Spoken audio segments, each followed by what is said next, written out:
Yes. How are you guys doing? Hello. Okay. So quick, funny jokes. A lot of time, us in social science field, we talk too much.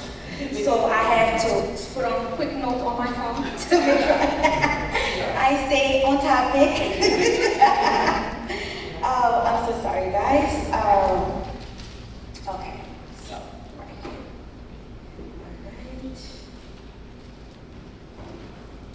Do I have to? Can you guys still hear me? Yeah. Okay. All right. All right. So good afternoon, guys. First, I would like to say congratulations to this year's scholarship awardees. Where are they? Where are they? Yes. Yes. So you guys look great. Everyone here looks great. And so first, I want to say that to the parents, guardians, and the supporting members here, we are happy that you guys have accompanied the recipients here. We see you, we appreciate you, and we value you. And it often takes a village to raise a child, but it also takes a village to be able to support and nurture the values of a child and continue to support them to receive higher education. And so I definitely do want to say welcome, welcome, welcome again. So yes, as the host or narrator stated, my name is Dr. Zama, CT,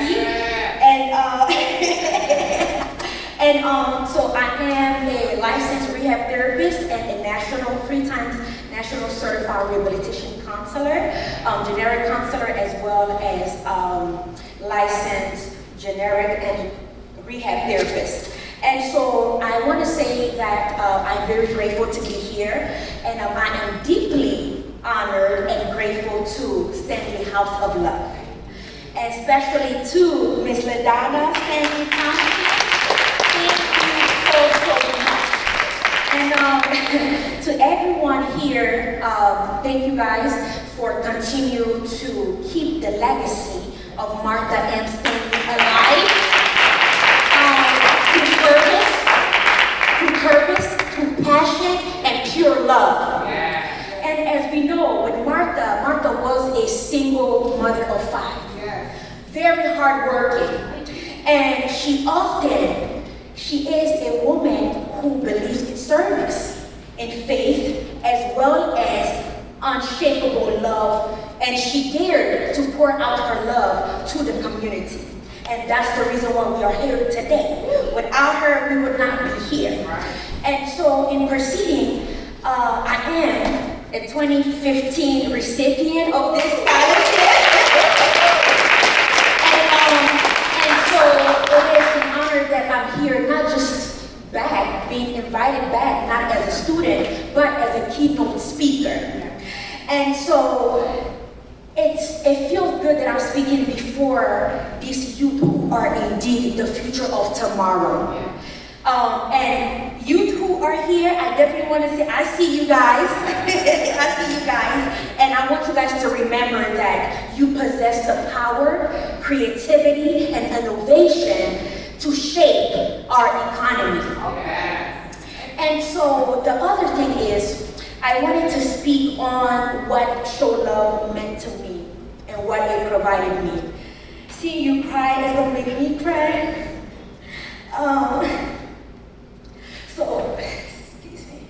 So SHoLOVE didn't just give me a scholarship. It gave me a mirror, a reminder that I mattered, that I am seen, that my story has a purpose, and the journey is not without support. And those degrees that I have, that it was notified and explained, those are just a symbol of something much deeper, a deeper transformation. And my real qualification did not come from textbook. It came from perseverance, persistence, and healing. And also, too, they are a testament to when a community believe in a person when they themselves did not believe in themselves. And so, to move on, when I heard the theme of brave enough to be it, what does that really mean to me? It actually sparked recognition. It sparked a recognition that oftentimes most decisions are made, quiet decisions are often made under solitude. Under solitude as well as under pressure and sometimes in pain. Oftentimes, it's a situation where you have to keep going even when giving up seems much easier. And also, being enough to be it. Being brave enough to be it means being willing to embody the part of yourself that some people may not believe in,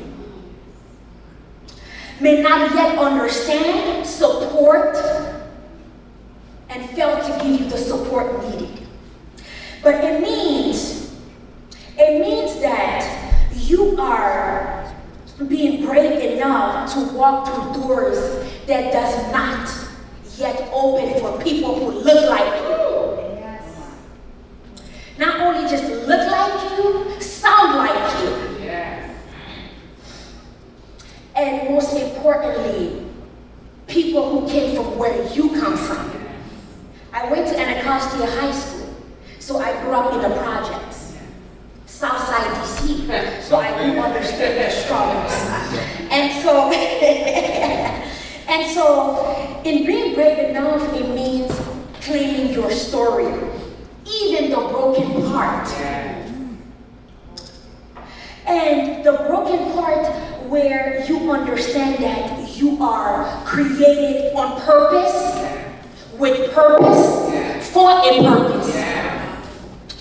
And a lot of time we have to, in this theme of brave enough to be it, it's a call, it's not just a call for action, but it is a call that confronts the internal battle that you have to endure to be able to be where you're at. And I also want to add on into adaptation, the key foundation of growth. In developmental psychology, we have learned that human growth happens through adaptation. But adaptation is contingent on two processes: assimilation and accommodation. Assimilation means we tend to interpret, anytime when there's a new event, we interpret it from our pre-existing lens. But then we have to accommodate. The accommodation comes where you have to change your schema. You have to change your thought to be able to take in and adapt to the new information. And when the two processes, assimilation and accommodation, work in harmony, it creates equilibrium, psychological balance. And in moving forward, I want to also emphasize that my achievement, my journey, has been a real life adaptation all the way around. And so I'm going to quickly tell you guys a little bit about my background. When I was 13 years old, during my first year of high school, I was placed in foster care. I was placed in foster care where living arrangement and conditions were unstable, unsanitary at times, and unsafe. I never felt protected or supported by my social worker, even my social worker. Not by my placement and not even by my social worker. And by the age of 15, I had gone through 5 foster care home placement. 14, I made a decision. I made a decision not to allow my trauma, my circumstance define me. I said to myself, sorry. I said to myself, I would not be a byproduct of trauma or emotional scars that I've sustained through my adverse experience. And I knew that the only way for me to really escape was to go away for college. So then I put in the work. I started working. I started working real hard. And so when it comes to college, when I did my little research around that time, the cost of tuition. You're trying to go away from college, the cost of tuition. So I started working, as I mentioned. A little bit about what I did was I started studying endlessly to maintain a 4.0 GPA. I started taking, oftentimes I was taking 6 classes per semester, enrolled in preparatory classes on the weekend, and I also took some college courses and volunteered in many community service organizations. And when I took those college courses, it was with the intent that when I receive A's in those classes, it's going to make my GPA above a 4.0. I was not just creating a transcript, I was creating a story that no scholarship committee was going to deny me.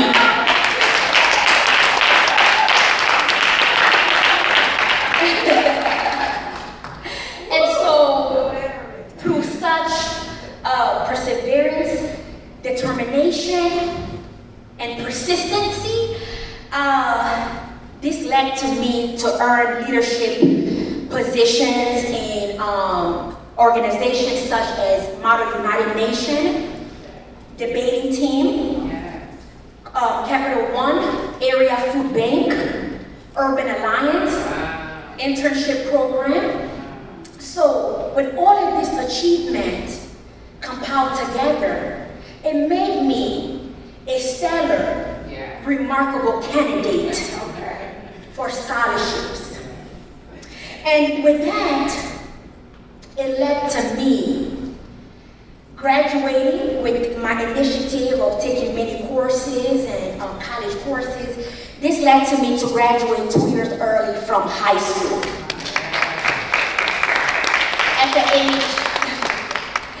At the age of 16, and with the highest GPA of my graduating class. Subsequently, I ended up winning over 29 scholarships, which covered all 4 of my college degrees. I've never paid a penny. And just to top it off, I actually, not to brag, but I actually ended up receiving over $30,000 of refund check based on scholarship brought to the school. And so as of today, what I wanted to bring forth is that my academic success, and on my road there, I had to assimilate, and I had to accommodate new norms, new environment, new expectations. Especially, even I attended majority of my education, I did it at a PWI institution. So we understand sometimes discrimination, subtle discrimination, and microaggression. So in moving forward, that alone, I was able to find equilibrium. And with the equilibrium, it not only just helped me succeed academically, but it helped me to become psychologically mature, and it produced psychological growth. Psychological psychological growth in which helped me to build the future I never thought it was possible. It also helped me develop leadership skills, to be able to lead people, to be able to build futures of other individuals like myself. And the other important concept that I do want to mention to you guys today is cognitive behavioral theory. In counseling psychology, or as my experience as a counselor, I learned about cognitive behavioral theory, which indicates or emphasizes that what you think influences how you feel. How you feel influences how you act. So, in this regard, if we think to ourselves we are not good enough, we are not perfect, or we are not like the others, we are more likely to shrink. We are more likely to feel anxious, and by feeling anxious and small, it causes us to shrink.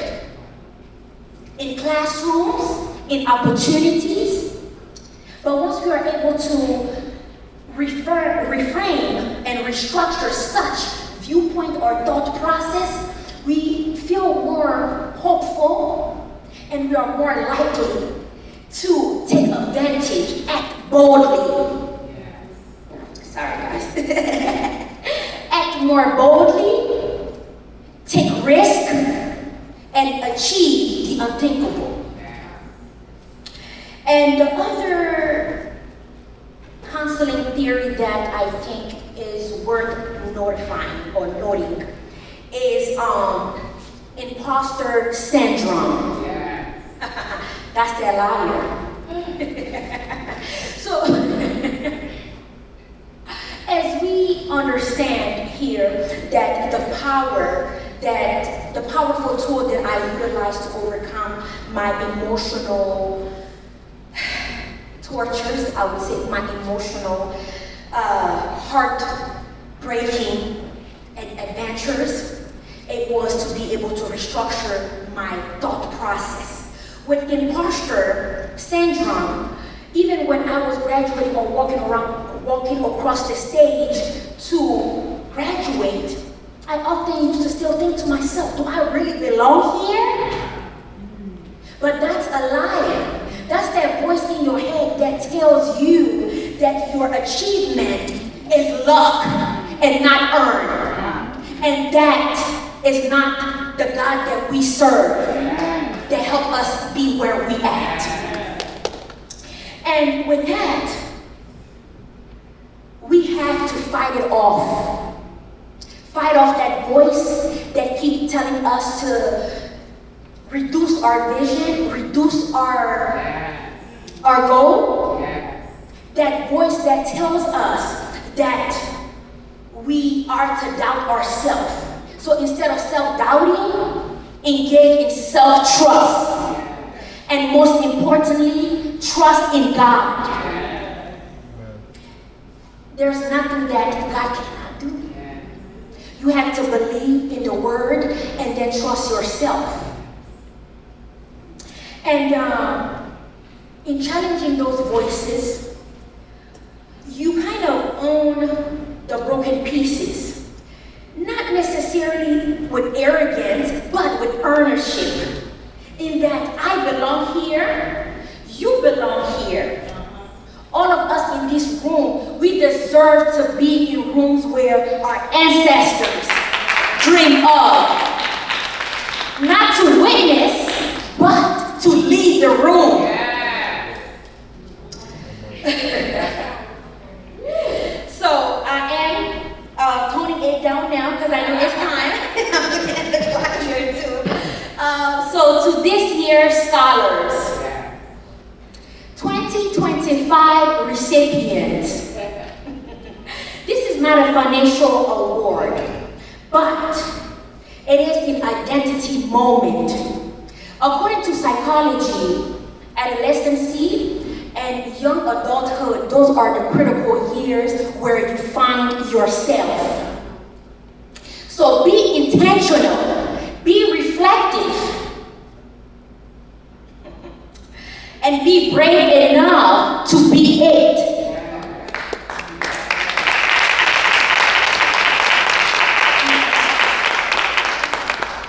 Use every challenge as a tool for redefinition.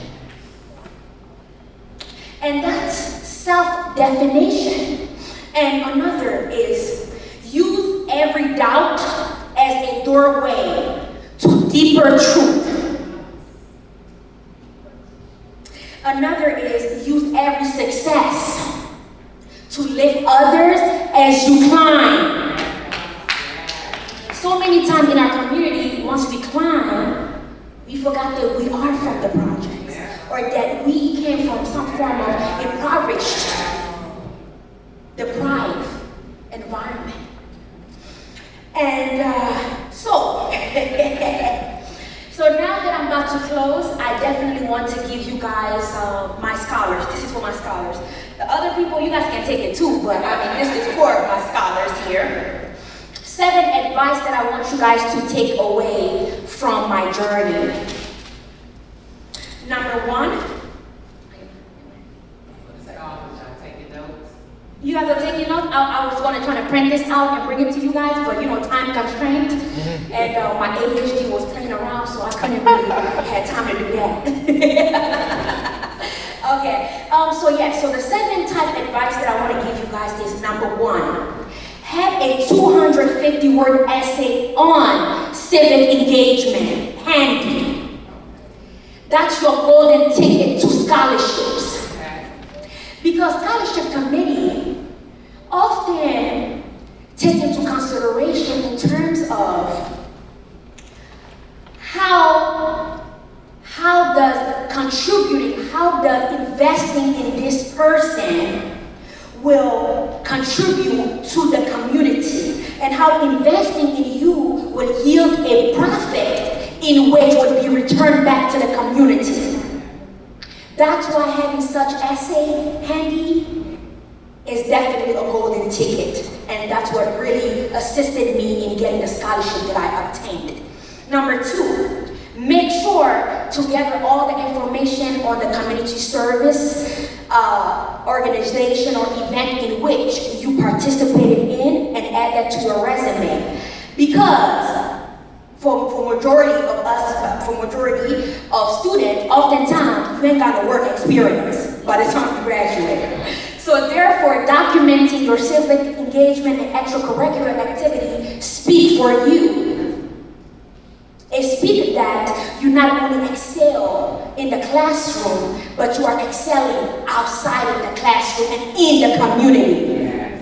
Meaning you are looking outside of yourself. When you're in the classroom, sometimes you can look inside yourself, you focus more on yourself, your performance, but when you help to make the community better through civic engagement, you are looking outside of yourself.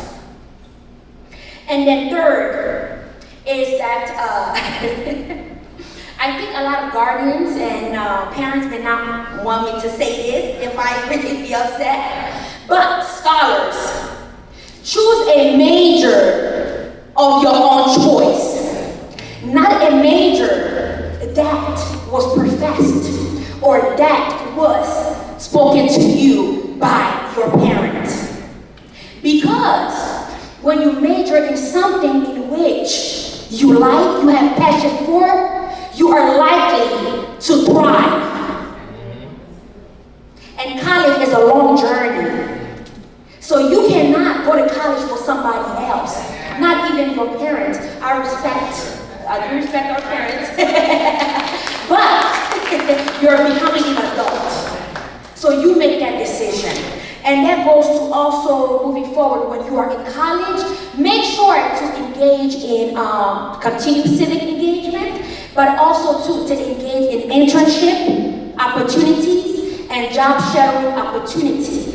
The same thing too, when you go to college, oftentimes you don't have time to really have a job where you would gain a lot of administrative skills. So job shadowing and internship would provide you that experience. And at the same time, once you do graduate out of college, you would be able to use those experiences to speak for yourself in front of employers. And in case if you decided to do a nonprofit organization, you can take that to the board and maybe we'll buy your story. Okay, so I'm almost done. Okay, yes, this other one is very important.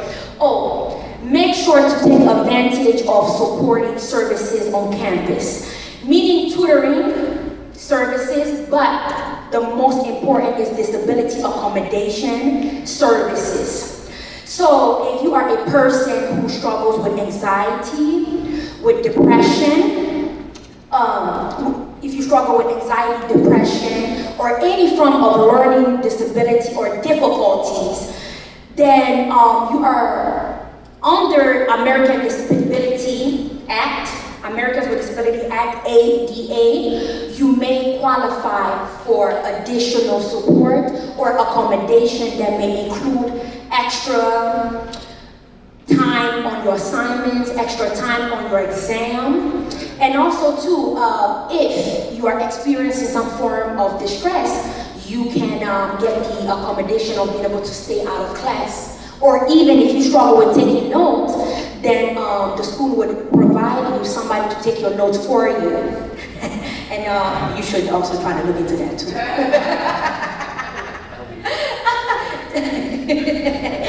So, and then the other one here is make sure to have a social life.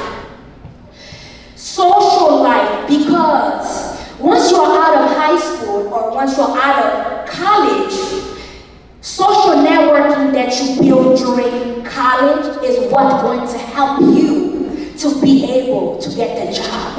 It's not about what you know, it's about who you know. Yeah. So definitely. But in bringing this point out, I wanted to bring the point that, make sure that you take care of your priority first. Complete your assignments first, because if once you have, it just as people, right? If you have priority or you have things to do and then you go and try to have fun, you're not going to really have fun because you will be anxious, you're going to be feeling guilty.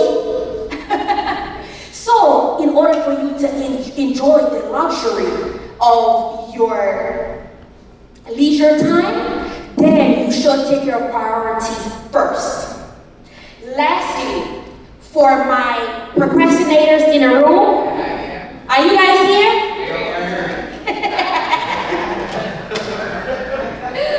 Okay, so procrastinators, still my scholars, because you have to go into college, the rest of the people I think be good.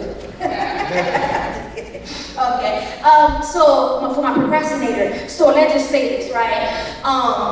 If you wait until the last minute to study for an exam, and you know that you have these few chapters in which you have to study, but you don't have enough time to be able to read and grasp the concept. So the trick that I would want you guys to use is number one, read the summary of the chapter, then proceed with reading the introduction paragraph, then proceed on reading the sub-headlines of the chapter, in which it would provide you the theme of the concept. And then now you proceed on going to the chapter and then read every first and last sentence of each paragraph. And through that, and through reading highlighted and bolded terms, you are able to grasp the concept and the understanding of the chapter. But don't try to do this all the time, though, but this is just, for yes, for times when it was out of your control. Okay, so now I am about to close, so my final thoughts, I definitely, to all parties who are present, to everyone in this room, I want to leave you guys with Amanda Gorman, quote. It says here that, and this quote is from The Hill We Climb, which is what Miss LaDonna wanted my speech to be on. So the quote here, it states that there is always light if only we are brave enough to see it. If only we are brave enough to be it. Therefore, to my amazing scholar, the light is not just ahead of you. The light is within you. So now, let it shine.